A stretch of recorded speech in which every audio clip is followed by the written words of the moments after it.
Olá!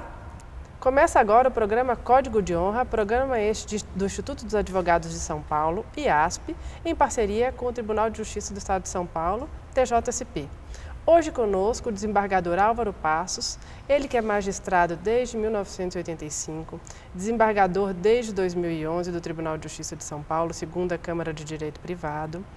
Também assumiu o órgão especial agora de 2016 a 2018. Então, uma brilhante carreira de magistratura aí de vários anos, né? Além disso, também professor de Direito Político, Direito Financeiro e Direito Internacional da FAAP, faculdade que eu também tenho a honra de ser professora. Tudo bem, professor Álvaro, como vai? Tudo bem, bom dia. Eu queria hoje falar com o senhor sobre a carreira de magistrado. A gente que está sempre nas faculdades ministrando aula, a gente sabe do sonho veemente dos alunos de se tornar um juiz. Então, são vários deles que estudam anos e anos para se tornar um juiz. Me fale um pouco como foi a sua trajetória e para que isso possa inspirar, então, os nossos brilhantes alunos. Bem, bom dia. Mais uma vez, quero dizer que é uma honra estar participando do seu programa. Eu posso dizer que eu sou um magistrado, sou um profissional feliz. Meus dois trabalhos são apaixonantes, magistrado e professor. Como juiz, eu falo que minha carreira foi assim muito tranquila, né? Embora tenha trabalhado em alguns lugares tidos na época como pesados, como lugares mais difíceis, eu fui muito feliz em todos eles. Como foi dito, eu entrei na carreira em 1985, me formei em 1980. Durante 4 anos eu fui procurador municipal em Santo André, que era a minha cidade, onde eu morava. E em 1985 eu resolvi prestar magistratura e tive sucesso, né? E minha primeira comarca foi Mogi das Cruzes. Eu fui substituto em Mogi das Cruzes, mas fiquei pouco, depois vim para São Paulo. Na época, os substitutos trabalhavam em São Paulo, porque havia uma falta muito grande de juízes. Trabalhei em Itaquera, na vara da infância e depois na vara criminal. E de lá eu fui para Eldorado, né, no Vale do Ribeira, conhecida como Eldorado Paulista, mas na verdade o nome oficial da cidade é Eldorado, antiga Xiririca, né? E assim, ó, a título de curiosidade, Xiririca é a espuma que forma na corredeira do rio. Mas nos anos, se eu não me engano, 40 ou 50, mudaram o nome para Eldorado. E eu fiquei lá 1 ano, foi muito proveitoso, uma região bastante carente, então a presença de um juiz nessa cidade é muito importante, não só para dar conta do trabalho, mas por uma referência, né? Então isso é muito simbólico. De lá eu vim já para Grande São Paulo, fiz uma opção de carreira para trabalhar na Grande São Paulo, não ir para o interior, não sou do interior, nunca morei no interior, então achei que era mais próprio ficar para cá. Fui de Ferraz de Vasconcelos, depois vim para Auxiliar Capital. Aqui trabalhei na Corregedoria da Polícia, no DIPO, depois na Vara da Família de Santo Amaro e por 6 anos eu fui assessor da presidência do tribunal. Então tive uma experiência muito grande na gestão do tribunal. Trabalhei com 4 presidentes, 5 na verdade, depois voltei com o desembargador Viana Santos. E isso me ajudou muito a ter uma visão do que seja o tribunal, do que seja a magistratura. Depois já titular da Lapa, aí vim em 2005 como substituto de 2º grau e em 2011 promovido a desembargador. Então, por todos os lugares que eu passei, eu sempre encontrei pessoas ótimas, funcionários leais, nunca tive nenhum problema. E eu falo, eu sou um apaixonado, né? Apaixonado pela magistratura. Então, assim, quando alguém me pergunta, eu sempre tenho boas referências a dar. O que é a função do juiz? Essa é uma questão bastante complexa, né? Porque uma das frases que a gente mais ouve e lê clamando, né, por meio do seu advogado, por justiça.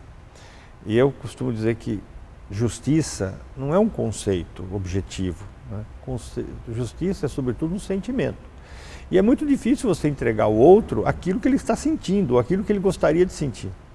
Então o juiz, acima de tudo, ele é um operador do direito, ele é um técnico. E como técnico, ele aponta para aquele caso concreto qual é a solução segundo o ordenamento jurídico, né? Dentro do seu conjunto. Se isso vai ser percebido pela parte como justo, eu acho que foge um pouco da nossa capacidade de empreender, né?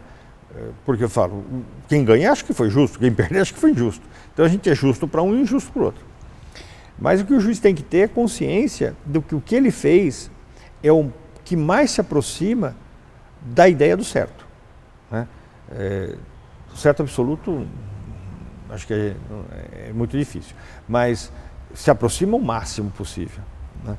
De sorte que a função do juiz é apontar para as partes que estão num conflito, embora seja uma visão um pouco privatista, né? Porque minha tradição toda, minha carreira toda foi no direito privado, mas apontar para as partes envolvidas qual é o caminho a solucionar aquele conflito. Se a gente olhar no ponto de vista do âmbito penal, também, porque nós temos um conflito da sociedade e o réu, né? E também dizer, olha, o mais próximo do certo é absolver, o mais próximo do certo é condenar.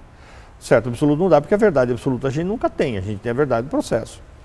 E a percepção que a gente faz daquela verdade, que é a nossa leitura daquilo que está ali.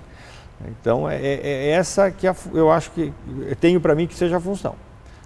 Ou a missão, ou a carreira, ou enfim, a nossa atividade. Se a gente consegue fazer isso, acho que a gente é um bom juiz.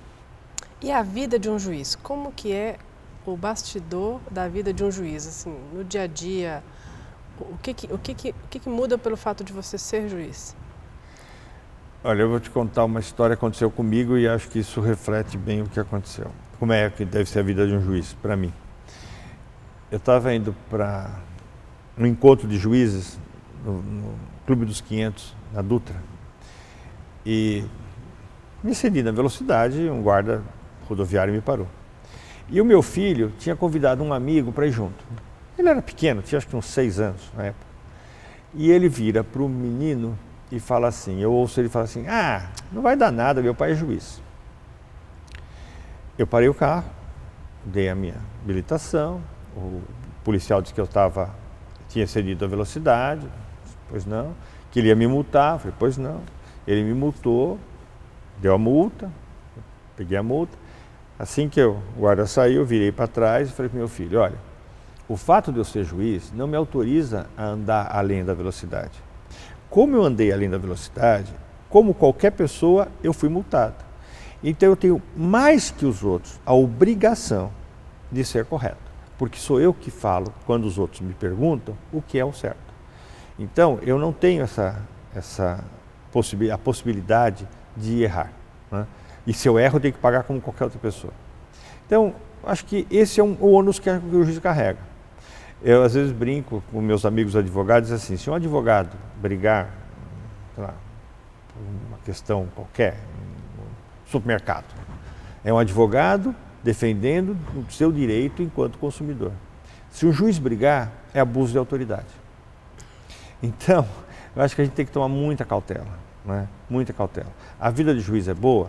Eu tenho segurança no meu trabalho, eu sou vitalício, eu não tenho a preocupação de ser mandado embora, a não ser que eu faça uma bobagem muito grande, que não é o caso. O meu salário é estável, eu posso me programar na minha vida. Eu sei que se acontecer alguma coisa comigo, a minha família vai estar amparada. Então, isso me traz muita tranquilidade. Qual é o preço que eu pago por isso? Ser discreto, né? Eu acho que discrição é uma obrigação do juiz. Não tenho, por absoluta convicção, qualquer rede social, não frequento.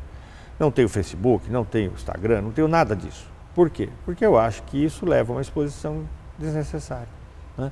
E é uma tentação. Quem tem, fica tentado a se expor. Então, para que eu não sofra a tentação, eu não me exponho. É o preço que eu pago por aquilo que eu tenho de bom, que é a minha carreira. Agora, a gente sabe que de 1985, quando o senhor passou no concurso para a magistratura, para 2016, 2017, o mundo mudou bastante, né?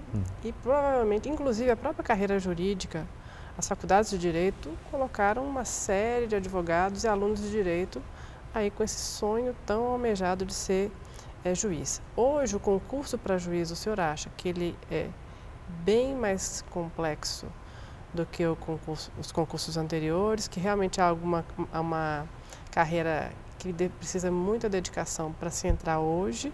Qual que é a sua opinião sobre isso? Quando eu entrei na carreira, São Paulo tinha 4 faculdades de Direito. Né? Hoje, nem sei te dizer qual é o número de faculdades. Esse número deve estar multiplicado por 10. Consequentemente, o número de profissionais que se formam é muito grande. E o número de pessoas que almejam uma carreira jurídica, um concurso público, seja no magistratura, Ministério Público, Procuradoria, enfim, é muito grande. Agora, conforme aumenta o número de pessoas que desejam o ingresso na carreira e as vagas são iguais, a tendência é aumentar a exigência, né? Uma regra econômica. Se a demanda é muito grande, o preço sobe. E o preço, no nosso caso, é exatamente o grau do conhecimento que o aluno tem que ter. Né? Esse é o preço que ele vai pagar por esse produto tão escasso que é a vaga diante de uma concorrência tão grande. Então, quando em 85, o número de profissionais era bem menor, de formados, nós concorríamos, no meu concurso eu lembro, foram 1.600, 1.800, passaram 38. Hoje esse número é 10 vezes mais. Né? O número de vagas, o meu concurso foi excepcional porque foi muito pequeno, mas os anteriores e os posteriores passavam na faixa de 80 a 90, como é hoje. Hoje nós temos concursos aí com 15 mil, 18 mil inscritos e as mesmas 100 vagas. Ora, se eu tenho 18 mil inscritos, evidentemente que aumentou o número, né, de pessoas dispostas a entrar na carreira. Com isso, a dificuldade aumentou. Não propriamente no exame, eu acho que as perguntas, as questões, elas são mais ou menos as mesmas que eram no meu tempo. Né? Hoje eu não tenho visto assim, dificuldades maiores no questionamento. O que ocorre é que os candidatos estão mais preparados. Então, a nota naturalmente vai subindo, né? Porque eu sei que eu tenho que vencer muita gente para conseguir um lugar. Então, eu tenho que estar muito preparado. Né? E isso é que traz a dificuldade no ingresso. E o senhor poderia dar uma dica para todos os alunos de Direito que queiram entrar para a carreira da magistratura, do que eles devem se programar, não só para passar na prova, mas também após o início da magistratura também? O que fazer? Bem, passar no concurso, muitas vezes tem alunos, né, que me procuram e falam, eu quero prestar, o que acho, o que não acho. Olha, pense sempre uma coisa, se você se dispõe a prestar um concurso, se inscreve, você já tem um grande desafio, muito difícil.